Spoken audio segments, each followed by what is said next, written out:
In this video, we're going to be looking at how the cell cycle is regulated and how, if those regulatory mechanisms are mutated, how they're going to result possibly in cancer.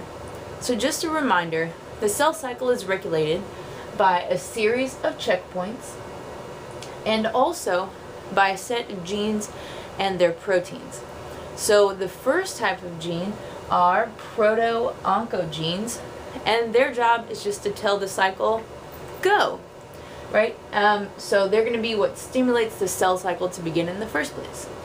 Then there are genes and the proteins they make called cyclins and CDKs. That stands for cyclin-dependent kinases, but you don't have, all you need to know is CDK. Okay, so cyclins and cyclin-dependent kinases hang out at every little arrow along here, every different phase transition, and they say, yes, you're good to go to the next phase. And then finally, there are tumor suppressor genes, and their job is to tell the cell cycle to stop. So once you have gone all the way through, you've met all the checkpoints, you're a healthy, good cell, you've divided, then it's like, okay, we're good. We don't need any more cells. Oh yeah, and it may tell the cell cycle to stop, or if you have genes that are mutated, their DNA is damaged or something, then tumor suppressor genes may also induce apoptosis in damaged cells.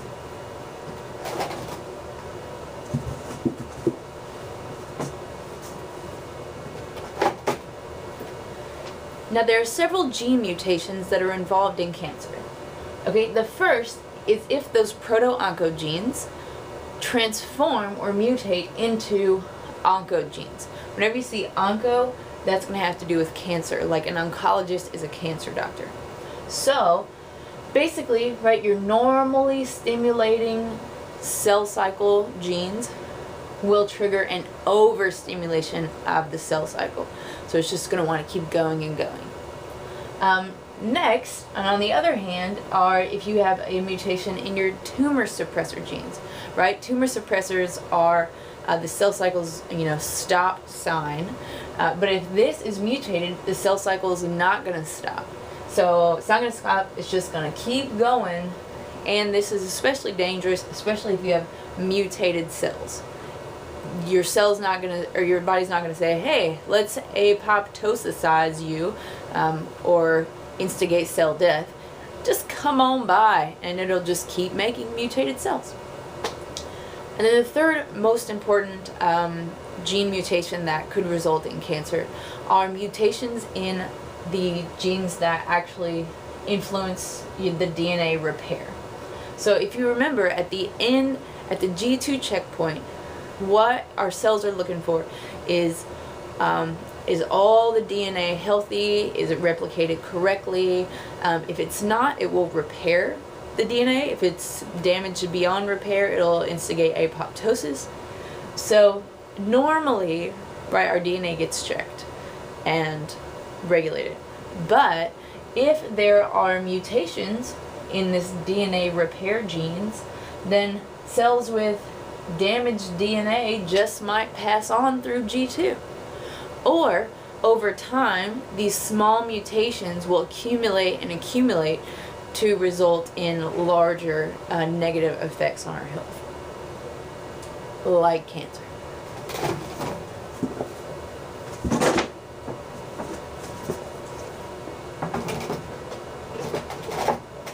All right, now there are many ways to get cancer, but one of the major contributors is your genes.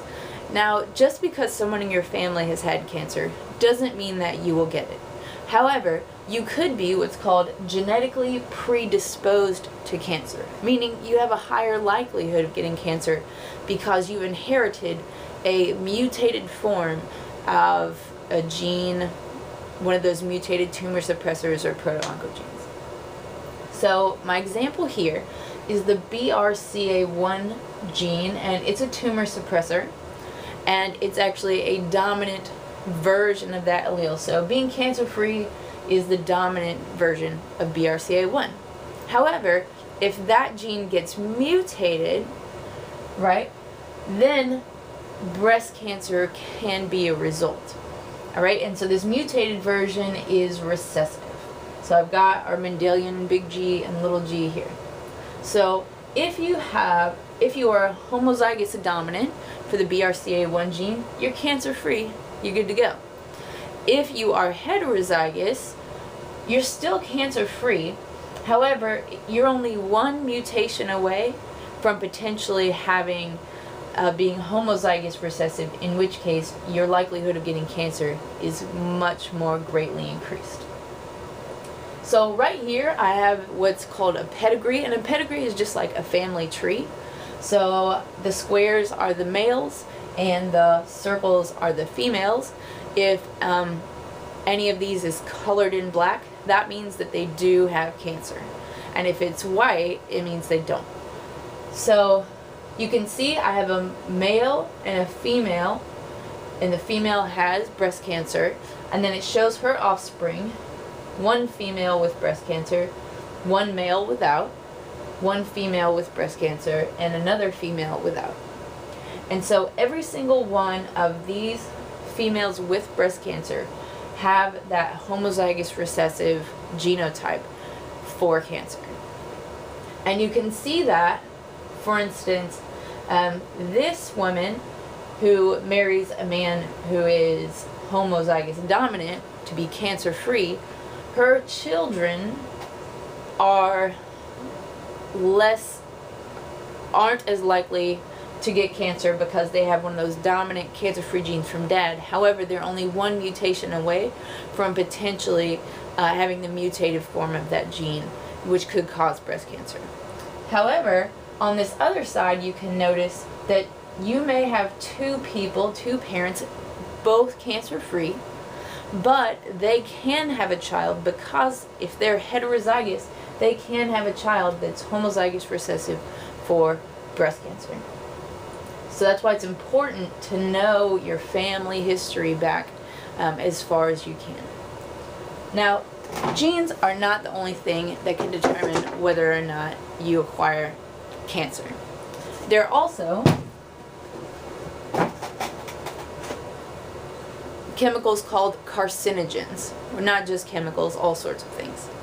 And so exposure to these carcinogens can lead to cancer. And a carcinogen is just any external factor in the environment or whatever that goes into you and can instigate cancer. So some examples are cigarette smoke, drugs, alcohol, obesity, high anxiety puts you at risk for cancer, radiation, and exposure to pollution and other toxins, and there are many other carcinogens. So it's very important. Don't smoke. Stay away from poisons and pollution. And you may not think like, oh, I live right next to a nuclear power plant. Most of the radiation that's going to cause you things like skin cancer is going to be UV radiation from the sun. So although you cannot protect yourself from the genetic factors that might influence you getting cancer or not, you can live a healthy lifestyle and try to avoid carcinogens as much as possible in order to keep your cell cycle and yourself healthy.